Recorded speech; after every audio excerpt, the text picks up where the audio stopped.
ಸಂಚಿಕೇಶ್ವರಿನಲ್ಲಿ ರಂಗನಾಥ್ ಅವ್ರಿಗೆ ಫೋನ್ ಮಾಡಿದಂಥ ಲಕ್ಕಿ ಒಂದು ಇಂಪಾರ್ಟೆಂಟ್ ವಿಷಯ ಇತ್ತು ರಂಗ, ಈ ತಿಂಗಳ 16ನೇ ತಾರೀಕು ಅಂತ ಹೇಳ್ತಿರುವಾಗ, ಗೊತ್ತು ಕಣಮ್ಮ ಅವತ್ತು ನೀನು ಹುಟ್ಟಿದಬ್ಬ, ಅದಕ್ಕೆ ಎಲ್ಲ ಸಿದ್ಧತೆನೂ ಆಗಿದೆ ಅಂತ ಹೇಳಿದಾಗ ಅದನ್ನ ಕೇಳಿಸ್ಕೊಂಡಂತ ಮನೆ ಮಂದಿಗೆಲ್ಲ ತುಂಬಾ ಖುಷಿ ಆಗುತ್ತೆ. ಆಗ ಸೂರ್ಯ ರಂಗನಾಥ್ ಅವ್ರ ಕಡೆಯಿಂದ ಫೋನ್ ಇಸ್ಕೊಂಡು, ಲಕ್ಕಿ ನಿನಗೆ ಇವಾಗ 80 ವರ್ಷ, ನಿನ್ಗೆ 80 ವರ್ಷ ಅಂತಂದ್ರೆ ಯಾರು ನಂಬಲ್ಲ, ಇನ್ನು 40 ವರ್ಷದ ರೀತಿ ಕಾಣ್ತಾ ಇದೆಯಾ ಅಂತ ಹೇಳಿದಾಗ, ನಿನ್ ಕಣ್ಗೊಬ್ಬನಿಗೆ ಕಣೋ ನಾನು ಆ ರೀತಿ ಕಾಣೋದು ಅಂತ ಮಾತಾಡ್ತಿರ್ತಾಳೆ ಲಕ್ಕಿ. ಅದನ್ನ ಕೇಳಿಸ್ಕೊಂಡಂತ ಶಾಂತಿ ರೋಹಿಣಿನ ಸೈಡಿಗೆ ಕರೆದು, ನೋಡು ಯಾವ ರೀತಿ ಪೋಸಿ ಹೊಡಿತಾ ಇದ್ದಾನೆ, ಆ ಲಕ್ಕಿಗೆ ಇನ್ನು 48 ವರ್ಷ ಅಂತೆ, ಬಿಟ್ರೆ 20 ವರ್ಷ ಅಂತ ಹೇಳ್ತಿದ್ನೇನೋ ಅಂತ ಮಾತಾಡ್ತಿರ್ತಾರೆ. ಆಗ ರಂಗನಾಥ್ ಅವರು, ನೋಡಮ್ಮ ನಿನ್ನ ಹುಟ್ಟಿದಬ್ಬಕ್ಕೆ ಎಲ್ಲ ಸಿದ್ಧತೆನೂ ಆಗಿದೆ, ನಾವು ಮನೆ ಮಂದಿ ಎಲ್ಲ ಸೇರ್ಕೊಂಡು ನಮ್ಮ ಮನೆ ದೇವಸ್ಥಾನಕ್ಕೆ ಹೋಗ್ತಾ ಇದ್ದೀವಿ, ಅದೇ ನಮ್ಮ ಮನೆ ಸಂಪ್ರದಾಯ ಅಲ್ವಾ ಅಂತ ಹೇಳಿದಾಗ, ಅದೆಲ್ಲ ಬೇಡ ಕಣೋ, ನೀನು ಇದೇ ರೀತಿ ಏನಾದರೂ ಮಾಡಿರ್ತೀಯ ಅಂತ ಗೊತ್ತಿತ್ತು, ನನಗೆ ಒಂದೇ ಆಸೆ ಇರೋದು ನನ್ನ ಹುಟ್ಟಿದಬ್ಬ ದಿವಸ ನೀವೆಲ್ಲರೂ ನನ್ನ ಜೊತೆ ಇರಬೇಕು ಅಂತ, ಅದಕ್ಕೆ 2 ದಿವಸ ಮುಂಚೆ ನಮ್ಮ ಊರಿಗೆ ಬಂದ್ಬಿಡಿ ಅಂತ ಹೇಳಿದಾಗ, 1 ನಿಮಿಷ ಅಮ್ಮ ಸ್ಪೀಕರಿಗೆ ಹಾಕಿದ್ದೀನಿ, ಎಲ್ಲರ ಅಭಿಪ್ರಾಯನೂ ಕೇಳ್ಬಿಡ್ತೀನಿ ಅಂತ ಹೇಳಿದಾಗ, ಸೂರ್ಯ ಮೀನಾ ಆಯ್ತು, ನಾನು ಪ್ರತಿ ವರ್ಷನೂ ನಿನ್ನ ಹುಟ್ಟಿದಬ್ಬಕ್ಕೆ ನಾನು ಇದ್ದೇ ಇರ್ತೀನಿ, ಈ ವರ್ಷನೂ ಇರ್ತೀನಿ ಅಂತ ಸೂರ್ಯ ಹೇಳ್ತಾನೆ. ಆದರೆ ಮನೋಜ, ಅಲ್ಲ ನಾನೊಬ್ಬನಿದ್ದೀನಿ, ನಾನೊಬ್ಬ ದೊಡ್ಡ ಬಿಸ್ನೆಸ್ ಮ್ಯಾನು, ಯಾರು ನನ್ನ ಅಭಿಪ್ರಾಯನ ಕೇಳೋದೇ ಇಲ್ವಾ ಅಂತ ಹೇಳಿದಾಗ, ಲಕ್ಕಿ ಯಾಕೋ ಮನೋಜ ನನ್ನ ಹುಟ್ಟಿದಬ್ಬ ದಿವಸ ನಮ್ಮ ಊರಿಗೆ ಬರೋಕ್ಕೆ ನಿನ್ಗೆ ಇಷ್ಟ ಇಲ್ಲೇನೋ ಅಂತ ಕೇಳಿದಾಗ, ಹಾಗೇನಿಲ್ಲ ಅಜ್ಜಿ, ನಾನು ಹೊಸದಾಗಿ ಶಾಪ್ನ ಓಪನ್ ಮಾಡಿದ್ದೀನಿ, ದಿಢೀರಾಗಿ 2-3 ದಿವಸ ಲೀವ್ ಹಾಕಿದ್ರೆ ಹೇಗೆ ಅಂತ ಹೇಳ್ತಿರ್ತಾಳೆ. ರೋಹಿಣಿನೂ ಸಹ ನನ್ನ ಪಾರ್ಲರಲ್ಲಿ ತುಂಬ ಕೆಲಸ ಇದೆ ಅಂತ ಹೇಳ್ತಾಳೆ. ಈ ಕಡೆ ರವಿನೂ ಸಹ, ಹ್ಞೂ ಅಜ್ಜಿ ನನಗೆ ಸಡನ್ ಆಗಿ ರಜೆ ಕೇಳಿದ್ರೆ ಕೊಡಲ್ಲ ಹೋಟ್ಲಲ್ಲಿ ಅಂತ ಹೇಳ್ತಾನೆ. ಶ್ರುತಿನೂ ಸಹ ಡಬ್ಬಿಂಗ್ ಇದೆ, ಹಾಗೆಲ್ಲ ಸಡನ್ ಆಗಿ ರಜೆ ಕೊಡೋಕ್ಕಾಗಲ್ಲ ಅಂತ ಹೇಳ್ತಿರ್ತಾಳೆ. ಆಗ ಅದನ್ನೆಲ್ಲ ಕೇಳಿಸ್ಕೊಂಡಂತ ಸೂರ್ಯನ್ಗೆ, ಅಲ್ಲ ಅಜ್ಜಿ ನಮ್ಮನೆ ಹಿರಿತಲ್ಲೇ, ಅವಳಿಗೋಸ್ಕರ 1-2 ದಿವಸ ಎಲ್ಲರೂ ನಿಮ್ಮ ಕೆಲಸಕ್ಕೆ ರಜೆ ಹಾಕೋಕ್ಕಾಗಲ್ವ ಅಂತ ಮಾತಾಡ್ತಿರ್ತಾಳೆ.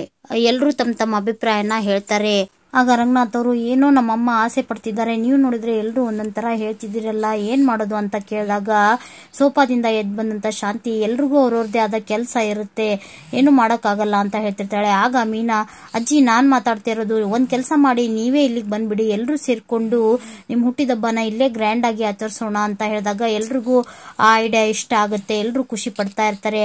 ಆದರೆ ಶಾಂತಿಗೆ ಮಾತ್ರ ಶಾಕ್ ಆಗುತ್ತೆ. ಆಗ ಶಾಂತಿ ಸೊನ್ನೆ ಮಾಡಿ ರೋಹಿಣಿನ ಕರೆದು, ನೋಡು ಆ ಹೂ ಮಾರೋಳು ಲಕ್ಕಿನ ಮುಂದೆ ಇಟ್ಕೊಂಡು ಎಲ್ಲ ಕೆಲಸನೂ ನನ್ನ ಹತ್ರನೇ ಮಾಡಿಸೋ ಪ್ಲಾನು ಅಂತ ಹೇಳಿ ಬೈತಾ ಇರ್ತಾಳೆ. ಆಗ ರಂಗನಾಥ್ ಅವರು, ಸ್ಪೀಕರ್ ಹಾಕಿದ್ದೀನಿ, ಎಲ್ಲರೂ ನಿಮ್ಮ ಅಭಿಪ್ರಾಯನ ನೀವೇ ಹೇಳಿ ಅಂತ ಹೇಳಿದಾಗ, ಸೂರ್ಯನು ಸಹ ಎಲ್ಲರೂ ಓಟ್ ಹಾಕಿ ಅಂತ ಹೇಳಿದಾಗ, ಎಲ್ಲರೂ ಬನ್ನಿ ಬನ್ನಿ ಅಂತ ಕರೀತಾರೆ. ಆಗ ಮನೆಯವರೆಲ್ಲರೂ ಲಕ್ಕಿ ಬರಬೇಕು ಅಂತ ಹೇಳ್ತಿದ್ದಾರೆ. ಆದರೆ ಸಕ್ಕರೆ ಮಾತ್ರ ಏನು ಮಾತಾಡದೆ ಸುಮ್ಮನೆ ಇರುವಾಗ, ಸೂರ್ಯ ಅವರು ಬಾಯಿ ತಕೊಂಡು ಸುಮ್ಮನೆ ಇದ್ದಾರೆ ಅಂದರೆ ಬರಬೇಕು ಅಂತಾನೆ ಅರ್ಥ ಅಂತ ಹೇಳಿದಾಗ, ಲಕ್ಕಿ, ಯಾಕೆ ಸಕ್ಕರೆ ನಾನು ಅಲ್ಲಿಗೆ ಬರೋದು ನಿನ್ಗೆ ಇಷ್ಟ ಇಲ್ವೇನೆ ಅಂತ ಕೇಳಿದಾಗ, ಹಾಗೇನಿಲ್ಲ ಅತ್ತೆ, ನೀವು ಇಲ್ಲಿಗೆ ಬಂದರೆ ಎಲ್ಲರಿಗಿಂತ ಜಾಸ್ತಿ ಖುಷಿ ಪಡೋದು ನಾನೇ ಅಂತ ಒಲ್ಲದ ಮನಸ್ಸಿನಿಂದ ಹೇಳ್ತಾ ಇರ್ತಾಳೆ ಶಾಂತಿ. ಈ ಕಡೆ ಮೀನಾ ಗಿಡಗಳಿಗೆ ನೀರು ಹಾಕ್ತಾ ಇರ್ತಾಳೆ. ಆಗ ಅಲ್ಲೇ ನಿಂತ್ಕೊಂಡು ಯೋಚನೆ ಮಾಡ್ತಿರೋ ಸೂರ್ಯನನ್ನ ನೋಡಿದಂಥ ಮೀನಾ, ಏನಾಯ್ತು ರೀ ಅಂತ ಕೇಳಿದಾಗ, ಅಲ್ಲ ಕಣೆ, ತಾಯಿ ಪ್ರೀತಿನೇ ಕಾಣದೇ ಇರೋ ನನಗೆ ತಾಯಿಗಿನ ಹೆಚ್ಚಾಗಿ ಪ್ರೀತಿ ನೀಡಿದ ದೇವತೆ ಅವಳು. ತನು ಮನ ಧನ ಅಷ್ಟೇ ಅಲ್ದನೆ ಈ ದೇಹಕ್ಕೆ ಎಣ್ಣೆ ಬೆಣ್ಣೆ ತುಪ್ಪ ಹಾಕಿ ಬರೀ ಮೂಳೆಗಳಿರೋ ದೇಹಕ್ಕೆ ಮಾಂಸ ಖಂಡನ ಒದಗಿಸಿದಂಥ ತಾಯಿ ಅವಳು. ಅಂಥ ತಾಯಿಗೆ ನಾನೇನು ಕೊಡೋಕ್ಕಾಗ್ತಿಲ್ವಲ್ಲ ಅವಳು ಹುಟ್ಟಿದಬ್ಬಕ್ಕೆ ಅಂತ ತುಂಬ ಬೇಜಾರಾಗ್ತಿದ್ದೆ. ಅಲ್ಲ 60ನೇ ವರ್ಷದ ಹುಟ್ಟಿದಬ್ಬಕ್ಕೆ ಏನಾದರೂ ಕೊಡಿಸ್ಬೇಕು ಅಂತ ಮಾಡಿದ್ದೆ, ಆದರೆ ನನಗೇ ಲಾಲಿಪಾಪ್ ಕೊಡಿಸೋ ಅಷ್ಟು ಚಿಕ್ಕವನಾಗಿದ್ದೆ ನಾನು.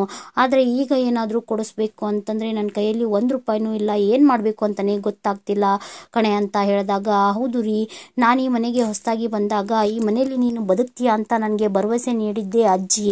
ಹಾಗೆ ಸೂರ್ಯ ತುಂಬಾ ಒಳ್ಳೆಯವನು, ಅವನಂತ ಗಂಡನನ್ನ ಪಡೆಯೋಕೆ ನೀನು ತುಂಬಾ ಪುಣ್ಯ ಮಾಡಿದ್ಯಾ ಅಂತ ಹೇಳಿ ನಿಮ್ಮ ಮೇಲಿನ ತಪ್ಪು ಕಲ್ಪನೆಯನ್ನ ಹೋಗ್ಲಾಡಿಸಿದ್ದೆ. ಅವ್ರ ಬರ್ತಡೆಗೆ ಏನಾದ್ರೂ ಕೊಡ್ಲೇಬೇಕು ಅಂತ ಹೇಳಿದಾಗ, ನಾನು ಹೇಳಿದ್ದು ಅದೇ ಕಣೆ, ಸಾಲನಾದ್ರೂ ಮಾಡಿ ಏನಾದ್ರೂ ಕೊಡಿಸ್ಲೇಬೇಕು, ಅದೇ ಈ 2 ಎಳೆ ಚೈನ್ ಬರುತ್ತಲ್ಲ ಅದನ್ನ ಕೊಡ್ಸೋಣ ಅಂತ ಹೇಳಿದಾಗ, ರೀ ಈಗ ಚಿನ್ನದ ಬೆಲೆ ತುಂಬಾನೇ ಇದೆ ಅಂತ ಹೇಳಿದಾಗ, ಸಾಲ ಮಾಡಿ ಆದ್ರೂ ಪರವಾಗಿಲ್ಲ ಕಣೆ, 200-300 ವರ್ಷ ಹೋದ್ರೂ ಅವ್ರ ಋಣನ ತೀರ್ಸೋಕ್ಕಾಗಲ್ಲ, ಅಂಥದ್ರಲ್ಲಿ 2 ವರ್ಷ ಚೆನ್ನಾಗಿ ದುಡ್ದು ಆ ಸಾಲನೆಲ್ಲ ತೀರ್ಸಿದ್ರೆ ಆಯ್ತು, ನಾನು ಹೊರಗಡೆ ದುಡ್ಡಿಗೆ ಅಡ್ಜಸ್ಟ್ ಮಾಡಿದ್ಮೇಲೆ ನಿನ್ಗೆ ಕಾಲ್ ಮಾಡ್ತೀನಿ, ಬಾ ಇಬ್ರು ಸೇರಿ ತಗೊಂಡ್ ಬರೋಣ ಅಂತ ಹೇಳಿ ಸೂರ್ಯ ಅಲ್ಲಿಂದ ಹೊಡ್ತಾನೆ.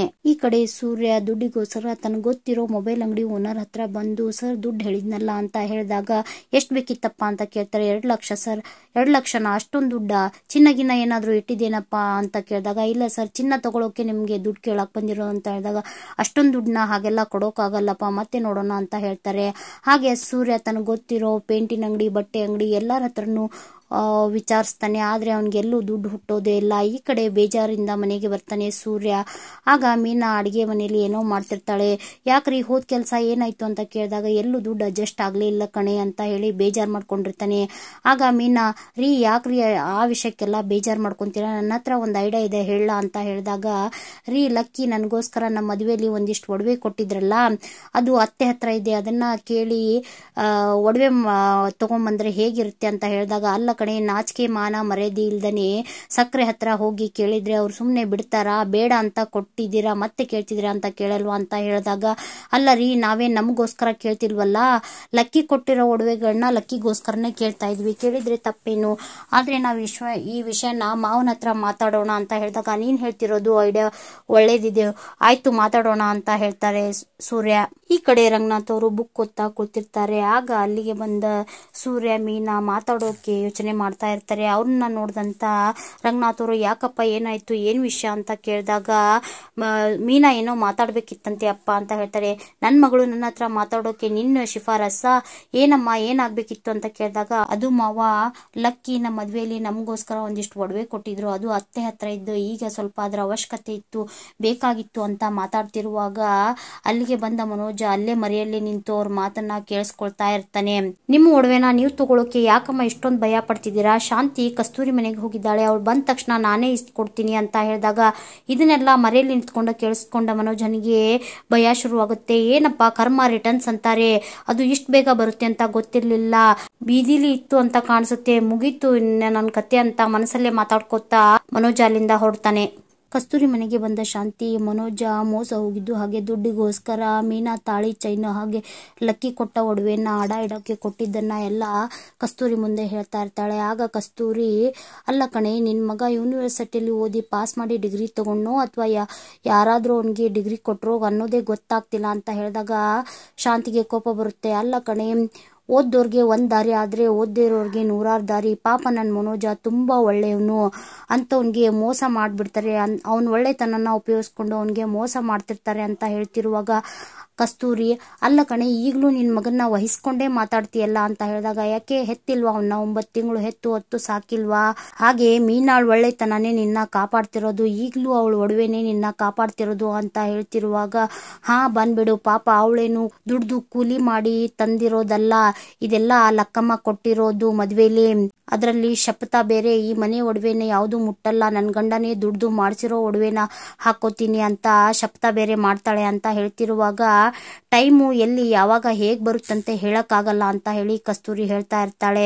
ಆಗ ಶಾಂತಿ, ಬರ್ಲಿ ಕಣೆ ಬರ್ಲಿ, ಇನ್ನೊಂದು 6 ತಿಂಗಳು ಬಿಟ್ಟು ಬರ್ಲಿ, ಅಷ್ಟರಲ್ಲಿ ನನ್ ಮನೋಜ ನನ್ ಮಗ ಆ ಒಡವೆನೆಲ್ಲ ಬಿಡಿಸ್ಕೊಂಡು ಕೊಡ್ತಾನೆ, ನಾನು ಅದನ್ನ ಒಯ್ದು ಎಲ್ಲಿತ್ತೋ ಅಲ್ಲಿ ಹಾಗೆ ಇಟ್ಬಿಡ್ತೀನಿ ಅಂತ ಹೇಳ್ತಿರುವಾಗ ಅಲ್ಲಿಗೆ ಮನೋಜ ಓಡೋಡಿ ಬರ್ತಾನೆ. ಅಮ್ಮ ಮುಗಿತಮ್ಮ, ಎಲ್ಲ ಮುಗಿದೋಯ್ತು, ನಿನ್ ಕತೆ ಮುಗಿತಮ್ಮ, ಇವು ಟೋಟಲಿ ಫಿನಿಶ್ ಅಂತ ಹೇಳಿದಾಗ ಕೋಪಗೊಂಡ ಶಾಂತಿ, ಅದೇನು ಬೊಗಳ್ತಾ ಇದೆಯೋ, ಸರಿಯಾಗಿ ಬೊಗಳು ಅಂತ ಹೇಳ್ತಿರ್ತಾಳೆ ಮನೋಜನ್ಗೆ. ಅಲ್ಲ ಅಮ್ಮ, ಅದು ಅಪ್ಪ ಸೂರ್ಯ ಒಡವೆ, ಅಯ್ಯೋ ಸರಿಯಾಗಿ ಹೇಳೋ ಅಂತ ಹೇಳ್ತಿರುವಾಗ, ಆ ಸೂರ್ಯ ಮೀನಾ ಇಬ್ರು ಅದೇ ನಿನ್ನ ಹತ್ರ ಇತ್ತಲ್ಲ ಅಜ್ಜಿ ಒಡವೆ, ಅದನ್ನ ಬೇಕು ಅಂತ ಕೇಳ್ತಿದ್ರು, ಅಪ್ಪ ಕಸ್ತೂರಿ ಮನೆಗೆ ಹೋಗಿದ್ದಾಳೆ, ಬಂದ ತಕ್ಷಣ ಇಸ್ಕೊಡ್ತೀನಿ ಅಂತ ಹೇಳಿದ್ರು ಅಂತ ಹೇಳಿದಾಗ ಅದನ್ನ ಕೇಳಿಸ್ಕೊಂಡು ಶಾಂತಿಗೆ ತುಂಬಾ ಗಾಬರಿ ಆಗುತ್ತೆ. ಆಗ ಕಸ್ತೂರಿ, ಅಲ್ಲ ಕಣೆ, 6 ತಿಂಗಳು ಟೈಮ್ ಇದೆ ಅಂತ ಹೇಳಿ ಇನ್ನೂ 6 ನಿಮಿಷನೂ ಆಗ್ಲಿಲ್ವಲ್ಲೇ, ಆಗ್ಲೇ ಏನಿದು ಅಂತ ಕೇಳ್ತಿರುವಾಗ ಶಾಂತಿ, ಅಲ್ಲ ಈಗ ಯಾಕೆ ಬೇಕಿತ್ತಂತೆ ಅದು ಒಡವೆ ಅಂತ ಕೇಳ್ತಾಳೆ. ಅದೇ ಯಾವನಿಗೆ ಗೊತ್ತು ಅಂತ ಹೇಳಿ ಮನೋಜ ಹೇಳ್ತಿರ್ತಾನೆ. ಆಗ ಶಾಂತಿ, ಮೊದಲೇ ನಾನಿಲ್ಲಿ ಟೆನ್ಷನ್ ಅಲ್ಲಿ ಹೆದರ್ಕೊಂಡಿದ್ದೀನಿ, ನೀನ್ ಬೇರೆ ಹೆದರ್ಸ್ಬೇಡ, ಸುಮ್ಮನೆ ಇರಿ ಅಂತ ಹೇಳಿ ಕಸ್ತೂರಿಗೆ ಬೈತಾ ಇರ್ತಾಳೆ. ಆಗ ಮನೋಜ, ಅಮ್ಮ ಇದರಿಂದ ನಿನ್ನನ್ನು ನೀನು ಹೇಗೆ ಕಾಪಾಡ್ಕೋತೀಯೋ, ಮನೆಯಲ್ಲಿ ಈ ಸತ್ಯ ಗೊತ್ತಾದ್ರೆ ಏನಾಗುತ್ತೋ ಅಂತ ತುಂಬಾ ಭಯ ಆಗ್ತಿದೆ ಅಂತ ಹೇಳಿದಾಗ ಮನೋಜನ್ ಕಪಾಳಕ್ಕೆ ಜೋರಾಗಿ ಹೊಡಿತಾಳೆ ಶಾಂತಿ. ಅಲ್ಲ ಕಣೋ, ನಿನ್ ಜೀವನ ಸರಿ ಹೋಗ್ಲಿ ಅಂತ ಹೇಳಿ ನಾನ್ ಕಷ್ಟ ಪಡ್ತಿದ್ರೆ ನನಗೆ ತೊಂದರೆ ಆಗ್ತಿದೆ ಅಂತ ಹೇಳ್ತಿದೆಯಲ್ಲೋ ಅಂತ ಹೇಳ್ತಿರ್ತಾಳೆ. ಮೊದಲು ನೀನು ಹೋಗಿ ಆ ಒಡವೆನ ಬಿಡಿಸ್ಕೊಂಬ ಅಂತ ಹೇಳ್ತಿರುವಾಗ ಮನೋಜ, ಅಮ್ಮ ಅದು ಅಮ್ಮ ಅಂತ ಹೇಳಿ ತೊದಲ್ತಾ ಇರ್ತಾನೆ. ದುಡ್ಡು ತಾನೇ, ನನ್ನ ಒಡವೆ ಮಾರಾದ್ರೂ ದುಡ್ಡು ತೊಗೊಂಡು ಹೋಗಿ ಅದನ್ನ ಮೊದಲು ಬಿಡಿಸ್ಕೊಂಬ ಅಂತ ಹೇಳ್ತಿರುವಾಗ, ಇದ್ರೆ ತಾನೇ ಬಿಡಿಸ್ಕೊಂಬರೋಕೆ, ಬರೀ ಅಡ ಇಟ್ಟರೆ ಬರೀ 2 ಲಕ್ಷ ಅಷ್ಟೇ ಕೊಡ್ತೀನಿ ಅಂತ ಹೇಳ್ದ, ಅದಕ್ಕೆ ಮಾರ್ಬಿಟ್ಟೆ ಅಂತ ಹೇಳಿದಾಗ ಶಾಂತಿಗೆ ಶಾಕ್ ಆಗುತ್ತೆ. ಆಗ ಮನೋಜನ್ಗೆ ಹಿಗ್ಗಾಮುಗ್ಗುವಾಗಿ ಹೊಡಿತಾ ಇರ್ತಾಳೆ. ಎಂತ ಕೆಟ್ಟ ಹಣೆ ಬರನೋ ನಿಂದು, ನಿನ್ನ ಹಣೆ ಬರನ್ನ ನನ್ನ ಹಣೆಗೆ ರಿಜಿಸ್ಟರ್ ಮಾಡಿ ಎಷ್ಟು ತೊಂದರೆ ಕೊಡ್ತಿದ್ಯೋ ನೀನು ಅಂತ ಹೇಳಿ ಮನೋಜನ್ಗೆ ಸಿಕ್ಕಾಪಟ್ಟೆ ಬೈತಾ ಹೊಡಿತಾ ಇರ್ತಾಳೆ. ಆಗ ಮನೋಜ ಒಂದ್ ನಿಮಿಷ ಇರಮ್ಮ, ಅಂಗಡಿಗೆ ಫೋನ್ ಮಾಡಿ ಕೇಳ್ತೀನಿ ಅಂತ ಹೇಳಿ ಬಂಗಾರದ ಅಂಗಡಿಗೆ ಫೋನ್ ಮಾಡಿದಾಗ, ನಾನು ಮನೋಜ್ ನಿನ್ನೆ ಒಡವೆ ಅಡ ಇಡೋಕೆ ಬಂದಿದ್ನಲ್ಲ ಅಂತ ಹೇಳಿದಾಗ, ದಿನಕ್ಕೆ ಸುಮಾರು ಜನ ಬರ್ತಾರೆ, ನೀವ್ಯಾರಿ ಅಂತ ಕೇಳಿದಾಗ, ಒಡವೆ ಬದಲಿ ಹುರುಳಿಕಾಯಿ ತಂದಿದ್ನಲ್ಲ ಅವನು ಅಂತ ಹೇಳಿದಾಗ, ಓ 5 ಡಿಗ್ರಿನಾ ಹೇಳಿ ಅಂತ ಹೇಳ್ತಾರೆ ಓನರ್.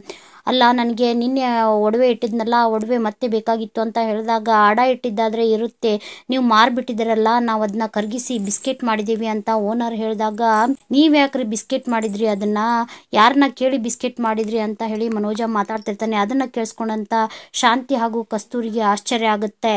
ಇಲ್ಲಿಗೆ ಆಸೆ ಧಾರಾವಾಹಿಯ ಇಂದಿನ ಸಂಚಿಕೆ ಮುಕ್ತಾಯವಾಗುತ್ತೆ. ಆಸೆ ಧಾರಾವಾಹಿಯನ್ನು ವಿವರವಾಗಿ ವೀಕ್ಷಿಸಲು ಪ್ಲೀಸ್ ನಮ್ಮ ಚಾನಲ್ನ ಸಬ್ಸ್ಕ್ರೈಬ್ ಮಾಡ್ಕೊಳ್ಳಿ. ಹಾಗೆ ನಮ್ಮ ವಿಡಿಯೋಗಳು ನಿಮಗೆ ಇಷ್ಟ ಆಗ್ತಿದ್ರೆ ಪ್ಲೀಸ್ ಒಂದು ಲೈಕ್ ಕೊಡಿ. ಹಾಗೆ ನಿಮ್ಮ ಫ್ಯಾಮಿಲಿ ಫ್ರೆಂಡ್ಸ್ ಜೊತೆಗೆ ಶೇರ್ ಮಾಡೋದನ್ನ ಮರಿಬೇಡಿ. Thank you.